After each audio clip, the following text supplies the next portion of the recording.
Students, today we are going to discuss about the topic the environmental balance. Then today's subtopic is the environment. जो हमारा environment है उसके बारे में हम पढ़ने जा रहे हैं.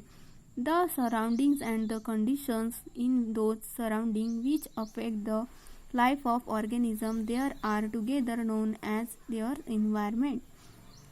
जो हमारा environment है मतलब हमारा जो surrounding है उसमें जो कुछ ऐसी condition तैयार होती है उसका अफेक्ट क्या किस पे होता है, जो हमारे लिविंग ऑर्गेनिज्म है, हमारे आजू बाजू में जितने भी ऑर्गेनिज्म प्रेजेंट है उसके ऊपर होता है. उसे ही क्या कहते हैं, इन्वायरमेंट कहते हैं.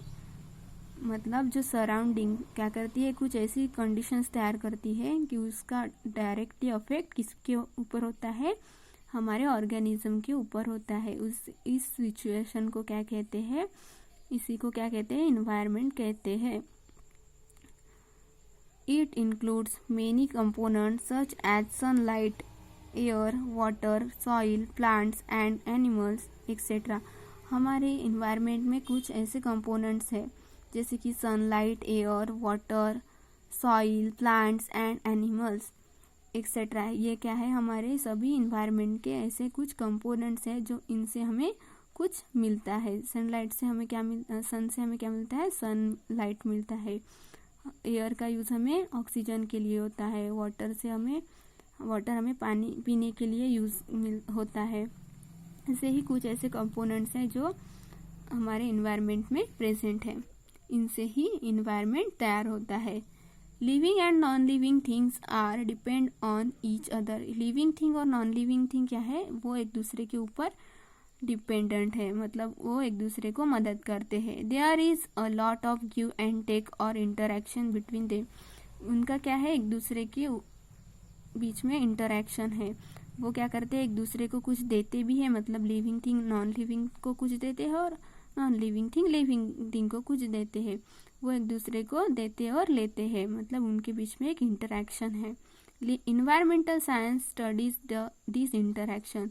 जो इन्वायरमेंटल साइंस है वो हमें यही स्टडी मतलब यही पढ़ाई सिखाता है कि लिविंग थिंग और नॉन लिविंग थिंग के बीच में जो कुछ होता है उसकी पढ़ाई को ही क्या कहते हैं, उनकी स्टडी को ही इन्वायरमेंटल साइंस कहते हैं. Look at the picture of the living and non living things shown below. Discuss the mutual relationship between the various factors of environment. यहाँ पे देखो पिक्चर दिया है लिविंग थिंग और नॉन लिविंग थिंग का.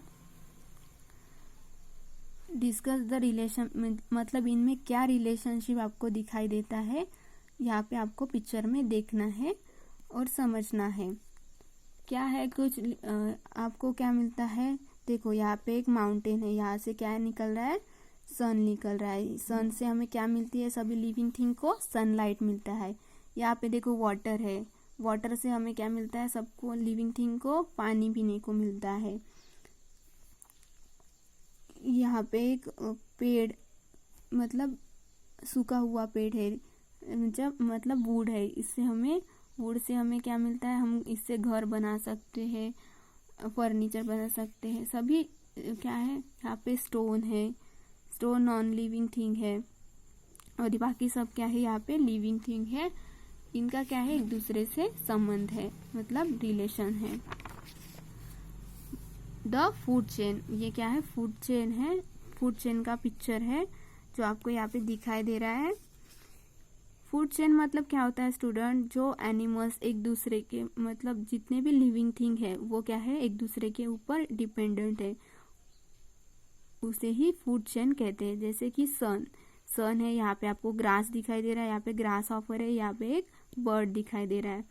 तो सन से क्या बनता है, फूड बनता है. मतलब क्या करते हैं, सभी ग्रास क्या करती है, सन की मदद से अपना खुद का फूड खुद तैयार करते हैं. देन ग्रास हॉपर क्या करते हैं, ग्रास हॉपर किसके ऊपर डिपेंडेंट होते हैं, ग्रास के ऊपर, मतलब वो क्या खाते हैं, ग्रास खाते हैं. देन ये बर्ड किसको खाती है, बर्ड क्या खाती है, इंसेक्ट, मतलब ग्रास हॉपर को खाती है. ऐसे ही ये क्या करते हैं, एक दूसरे के ऊपर डिपेंड होते हैं, इसलिए इसे फूड चेन कहते हैं. कैन यू टेल, क्या आप मुझे बता सकते हो हु ईट बर्ड्स, बर्ड्स क्या खाती है? बर्ड्स ईट ग्रास हॉपर, बर्ड्स क्या खाती है? ग्रास हॉपर को खाती है। What is the food of plants, plant का फूड क्या है? प्लांट कैसे फूड तैयार करती है? मतलब प्लांट्स किसकी मदद से फूड तैयार करती है? Plant with the help of sunlight, sunlight की मदद से वो क्या करती है? अपना फूड तैयार करती है। और वो अपना प्लांट क्या करती है? अपना फूड खुद ही तैयार करती है। With the help of sunlight की मदद से वो अपना फूड खुद तैयार करती है। लुक एट द पिक्चर, यहाँ पे एक पिक्चर दी है। ये किसकी पिक्चर है स्टूडेंट्स? ये चेन की पिक्चर है। There are several links in this chain, आपको यहाँ पे जो चेन है वो क्या है? एक दूसरे से जॉइंट है। मतलब देखो ये क्या है? एक दूसरे के ऊपर डिपेंडेंट है। If this link were separate from each other could they are called a chain. ये क्या है? एक दूसरे के ऊपर डिपेंडेंट है, मतलब अटकी है एक दूसरे को। आपको दिख रही है ना, फंसी हुई है एक दूसरे में। अगर इस चेन को आप तोड़ दोगे तो क्या होगा? ये सेपरेट हो जाएगी, मतलब ये लिंक टूट जाएगी। Even though each link is complete object, ये क्या है? कंप्लीट ऑब्जेक्ट है। It is joint to the link before and after it. If any link comes loose the chain is broken, मतलब इसमें से एक भी चेन लूज हो जाएगी, निकल जाएगी तो क्या होगा?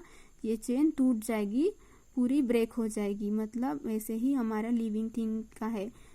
अगर क्या होगा? इस ग्रास बनना बंद हो जाएगी तो क्या होगा? ये सभी इंसेक्ट मर जाएंगे, ग्रास हॉपर मर जाएंगे। ऐसे ही हमारी फूड चेन का है। अगर इसमें से कोई भी एक दूसरे एक आदि भी मर गया और एक कुछ भी हमारे एनवायरनमेंट में जिंदा नहीं रहेगा तो लिविंग थिंग नहीं बचेंगे, सभी लिविंग थिंग मर जाएंगे।